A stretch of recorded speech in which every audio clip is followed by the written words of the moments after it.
Hello, I'm Sheryl McCarthy of the City University of New York. Welcome to One to One. Since it opened more than 90 years ago, the Museum of the City of New York, in numerous changing exhibits, has celebrated the city in its many aspects, from household objects of the Gilded Age to life in the South Bronx, from social activism to the cartoons of the New Yorker, from New Yorkers' involvement in the Spanish Civil War to the hip-hop revolution. With its first permanent exhibit, the museum offers visitors a panoramic view of the city's history and development, from the time Henry Hudson sailed in and encountered the Lenope Indians to what the city had become by 2012. New York at its core, 400 years of our history and growth, encompasses the entire first floor of the museum. And I'm delighted to welcome Whitney Donhauser, the Ronay Menschel Director of the museum and one of the driving forces behind this exhibit. Welcome. Thank you. You know, as I said, the museum has put on so many interesting exhibits highlighting various aspects of New York City life. What was the impetus behind this particular exhibit? Well, this particular exhibit has actually been something that the museum has aspired to since its very founding. So it just took us over 90 years to actually implement it. But most recently, we started 5 years ago in earnest, actually planning for this installation. And it's really the capstone of 10 years of renovation. So over the last 10 years, the building has been under some renovation at one point or another, and in fact, parts of the building have been closed off.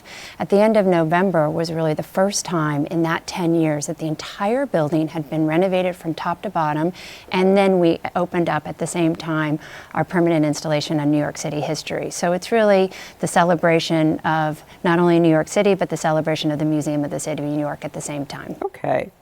New York at its core starts with Henry Hudson, the English explorer and agent of the Dutch East India Company, sailing into what is now the Hudson River in 1609. Right. Why start with him and not with the Native Americans who had been here for thousands of years? Right. Well, one of the first objects actually is the Lenope Club, which is right to the left when you enter. And it's a great story of an object, which most of the artifacts that exist on the Lenope are shards or little bits of things that have been found in archaeological sites, and this is a club that actually came from a castle in Sweden. So it left North America in 1650 and moved to Sweden to this castle, and we have only just now in the last month brought it back here to North American soil. So we do actually cover the Lenape. We also have a Lenape chief who's one of the figures that's featured in our totems right in the first gallery when you walk in.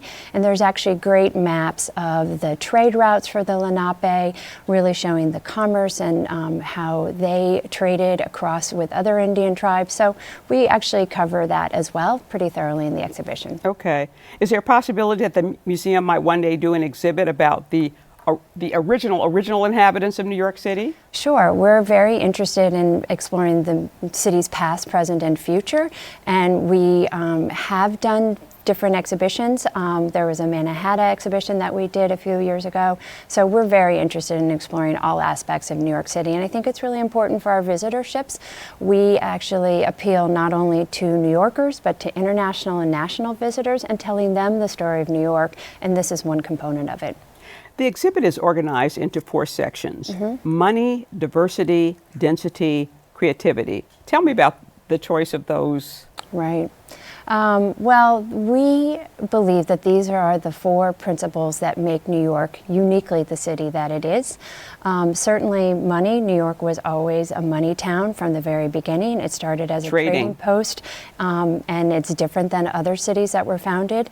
So that is essential to where New York is. And one of the great things in this exhibition is that we cover these 4 themes, not only from the early 17th century, but all the way through to the 20th century and the 21st century. The exhibition is unique there in the fact that there are many museums around the world that cover a chronological history of the city that they are in. One thing that we do uniquely is we spend a lot of time on the future and really exploring urban issues. And we use those 4 themes: money, creativity, density, and diversity. And we explore those also for the future of the city and how they affect the city we live in today and what we aspire for our future city. But one of the, aside from those four things, probably the first most important thing about New York City was that it was a port. That's right. It evolved from, a small outpost for trade between native people and the Dutch into a huge commercial center. Right. By the end of World War I, however, and by the end of World War I, it was the world's busiest seaport. Right. But what happened?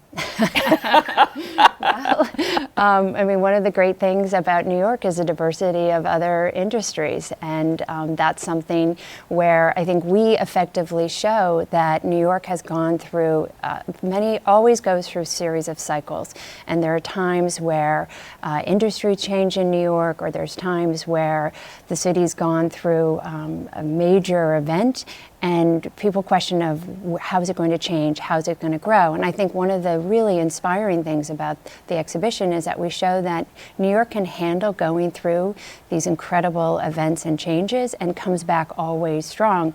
And the creativity that comes out of these different time periods after going through adversity is one of the things that makes the city so inspiring, one of the things that makes us all proud to be New Yorkers.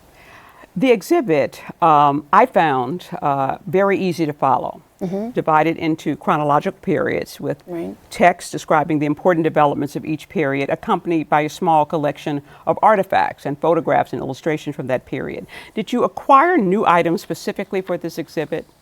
We did. The first gallery, well, in general, the exhibition has about 40% of the objects on view come from our own collection. But then other objects we've loaned from museums around the world, as I mentioned, the Lenope Club, coming from a castle in Sweden. But we've also borrowed things from major cultural institutions in New York City. So we've borrowed things from the Museum of Modern Art, we've borrowed things from the Morgan Library.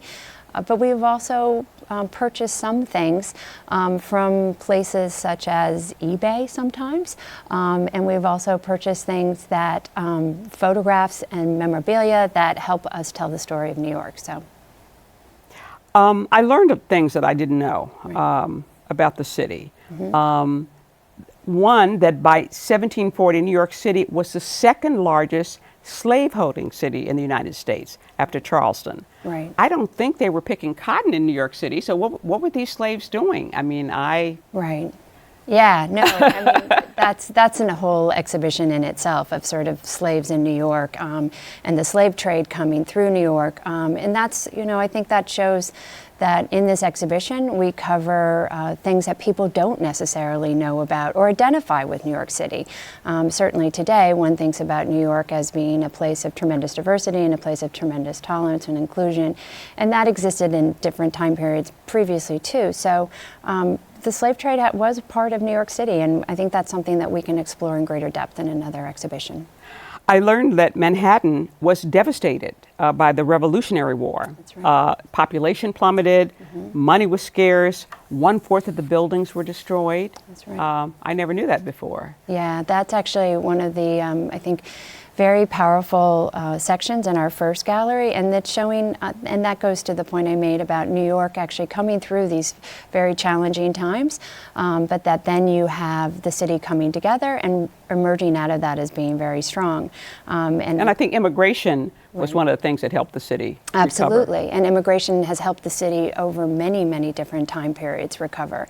And I think that that's something that we're very proud that we tell the story of immigration going to the 17th century and then all through the latter part of the 20th century, and how that has powerfully affected and changed the city and really made it stronger. One learns, and I sort of knew this, but it was reinforced, that during the Gilded Age, when you had all these robber barons who had amassed immense fortunes and spent it very ostentatiously, Right. That this was also a period of terrible poverty Right. for many New Yorkers. Yeah. You might, in a sense, sort of compare it to the 1% versus the 99% Absolutely. today. Yes. But you had this huge, ostentatious display of wealth at the same time when you had, Jacob Riis, showing us how the other half lived in terrible poverty. Yeah. I learned that cigar making was an industry in New York City. Right. I never knew that. And this is sort of like in home sweatshops kind That's of right. thing. Yeah, and that's a section of the first gallery too, where you can see the actually mold where they make the cigar. We've got some great photographs of showing people in very small environments making cigars, and that's a type of industry and manufacturing that one does not associate with New York today. New York. Yeah.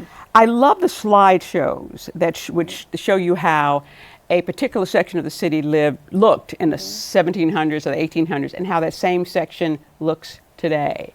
Yeah. So I guess, technology was certainly, use of technology was certainly a part of the putting this exhibit together. It allows you to do that. That's right. Technology is a huge component of it, but I believe that there's a really strong balance between the content and technology. So I like to think that the content really drives why and how we use the technology, rather than just having bells and whistles to wow people. So, for example, in the first gallery, what we've done is we've taken a lot of prints, maps, drawings, and things that would be very hard for people to see the detail, and we've blown them up in these huge, huge images on the back wall. And then we had Jeff Liao, who's a photographer who lives in Queens, who's done some fantastic work for us, and we commissioned him to actually do find the exact same vantage point of some of these historic artifacts. And so he's gone on rooftop buildings and done everything he can to get the exact viewpoint so that you can see different points in the 5 boroughs, exactly what they look like today. And I think it's very powerful to look at Melrose Place in the Bronx, the 5 points in Manhattan, a point in Staten Island, and actually see what it looks like today. And it makes it very relevant and meaningful for people who come from those boroughs to actually see their neighborhood celebrated and to see what it looked like at different time periods. Right. So. We're going to take a short break, and then we'll be back with more with Whitney Donhauser of the Museum of the City of New York after the following message.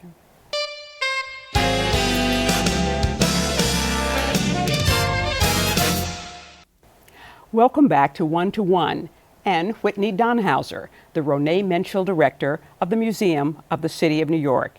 And we're talking specifically about the new permanent exhibit, New York at its core.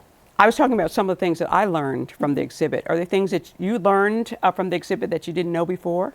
Oh, absolutely. There are just amazing stories in the exhibition.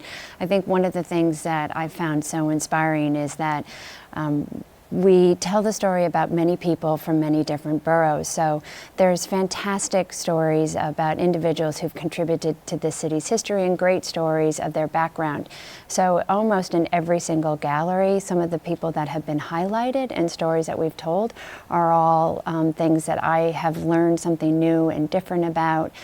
So it's, I mean, you could go on and on, but when there's a woman, Mar Mandelbaum, in the first gallery who was, we call her the Queen of Crooks, and she actually had a general store, and she oversaw a ring of pickpockets and thieves who actually helped her with merchandise for her store that she then sold. That's one of the stories that I think is charming and interesting, and that's one of the great things about the exhibition, is that it doesn't just highlight major and famous important people who've contributed to the city, but it highlights lesser known people who really come from all 5 boroughs and their contributions to the city too. And the exhibit also shows some of the animals that were, That's right. I guess, common in different periods of time in the city. That's right.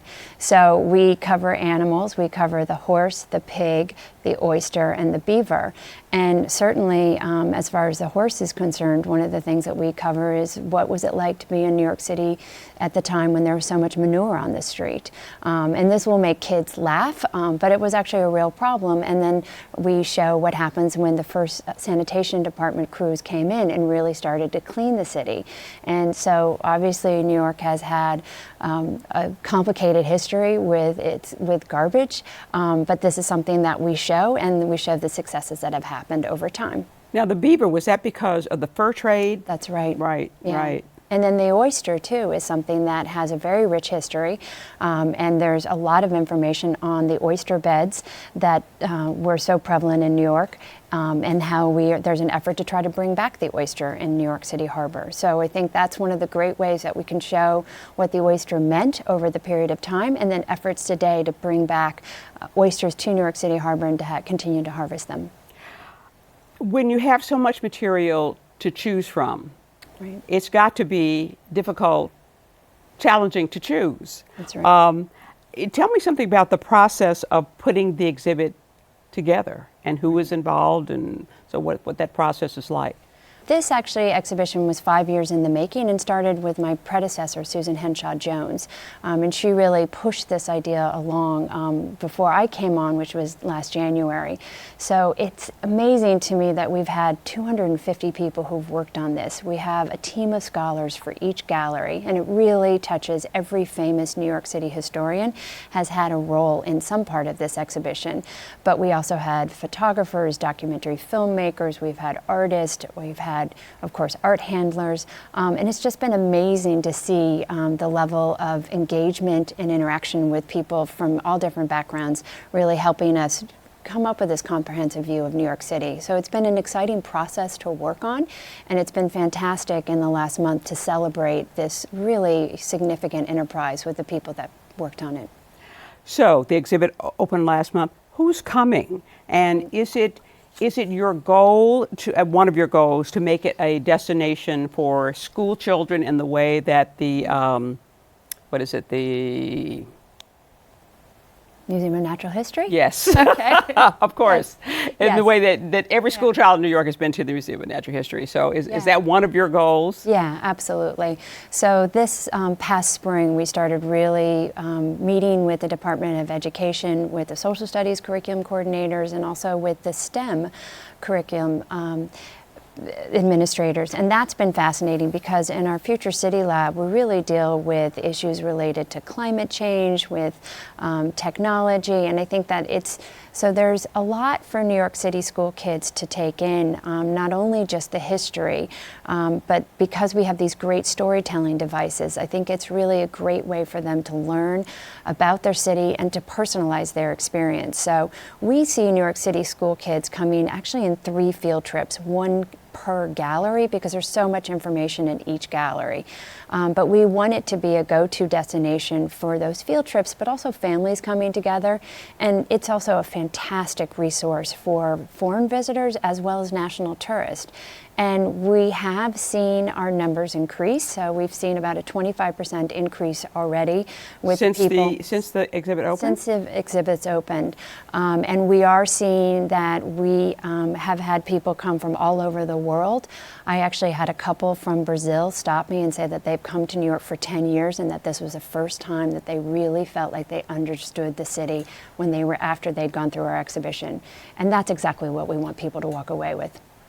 The museum is coming back after some difficult financial times. Right. The endowment was at one point was down to $2.5 million. It's now $10.7 million, though even that seems pretty low for a big city museum. That's right, and that will be one of our challenges, I think, for the next 5 to 7 years, is to really grow the museum's financial strength. And of course, by having increased visitorships, that helps us significantly, and an increased visibility. So I'm very optimistic that we will be able to increase our endowment and actually just increase our visibility across the city. A lot of people don't know that we're on 103rd and 5th Avenue. And I certainly didn't know you'd been there for what, did I say 90 years? That's right. Well, we were founded in 1923. So yeah, we've been there a long time. It's always been our home. Well, we've been on 103rd Street since 1932. And so it would be great if all New Yorkers knew where we were and knew that we were a place for them. If you go to the Metropolitan Museum, which is just about 20 blocks down the street, you know, I guess it opens at 10 o'clock in the morning, and at 10 o'clock, just before 10, there are huge crowds waiting out there on the steps to get in. It's now open 7 days a week. Right. Huge traffic inside. Sometimes it's just like almost too busy. Right. Is there a surge of interest in museums in New York City that's being felt by museums all over, or is the Met just sort of unique, or what? Well, certainly the increased tourism for the city, and that as a growing industry, that helps all museums.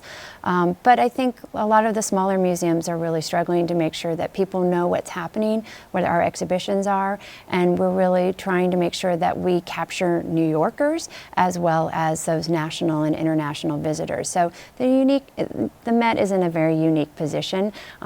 But it's very dependent on those visitors as well. So I think that's something all museums struggle with. It's very helpful if you get one of those New York IDs, which I did, that gives you, what, a free year's membership at the museum? It does, yeah. So ID NYC is something that the Museum of the City of New York participates in, and it does give you free admission, and I think it's a great thing for New Yorkers to be able to use. You came to the museum as its director just about a year ago. That's right. Tell me something about the path that brought you to where you are now. Well, I certainly always loved museums, and in fact, I went to the Museum of the City of New York as a child. I loved the dollhouses and I loved the toys. My mother brought me in from Connecticut, and that was something that I really valued and treasured. I worked starting at the Metropolitan Museum. I was an intern there. And you were an art history major in college? I was an art history major in college. I think it was my aspiration to be a New Yorker probably from the time I was about 13 years old, and I always wanted to work in museums. So your first job at the Met? My first job was at the Museum of Fine Arts in Houston. I was an intern there, and then my second internship was at the Met. And I really built my career at the Met. But one of the things I've always been fascinated with is museums are a place of magical kind of mystery and intrigue. And I've loved feeling like I was on the inside and I had special access to this place of magical intrigue. And for me, it's been fantastic to see that, but I'm also interested in how how museums change and adapt with the time and become relevant and meaningful for people, so that it's a way for us to share our history and to analyze objects that are important and meaningful to our culture. And that, to me, is interesting with how we change and make ourselves relevant and meaningful for contemporary modern visitors. The museum world seems to be like a rarefied and rather snobbish world to try to break into. Yeah. Is it? I'd like to hope that the museum world is one where if you're dedicated and passionate about your interest, that it acknowledges that. Because I certainly feel, for me, my drive and enthusiasm for the work that I did, I think actually enabled me to go very far.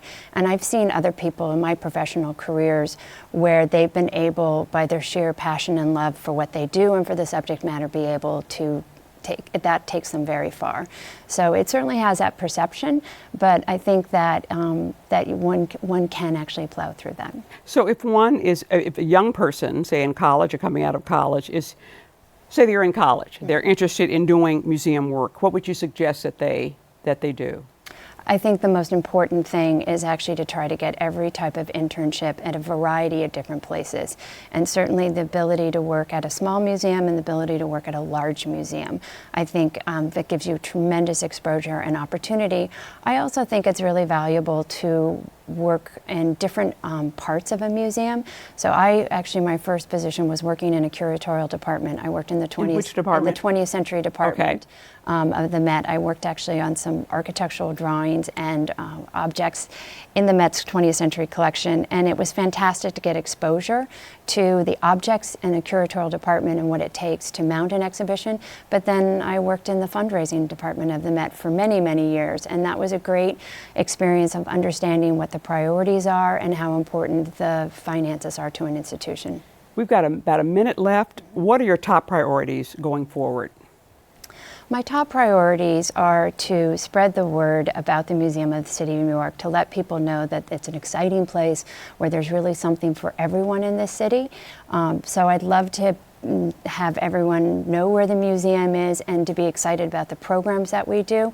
The diversity of the programs, and you talked about that, from everything from a panel discussion on gay nightlife to affordable housing, folk music. We have a huge array of different subject matters that we've covered, and there's really something for everyone in this city, and I'd like people to just be aware of what we're offering and to come out and to participate in our programs. Okay, and I certainly hope they'll come to the permanent exhibit because I really enjoyed it. Yes, absolutely. We're out of time. Right. My thanks to Whitney Donhauser, the Ronay Menschel Director of the Museum of the City of New York, and I urge you to visit. The museum is open each day from 10 to 6 p.m. It's at 1220 Fifth Avenue between 103rd and 104th Streets. If you go to the website, you'll find information about the current exhibit, the new exhibit, and about so many others at mcny.org. For the City University of New York and One to One, I'm Sheryl McCarthy.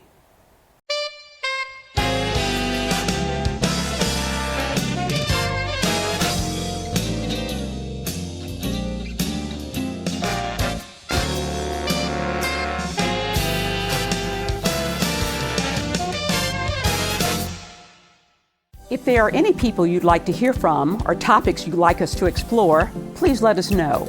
You can write to me at CUNY TV, 365 Fifth Avenue, New York, 10016, or you can go to the website at cuny.tv and click on Contact Us. I look forward to hearing from you.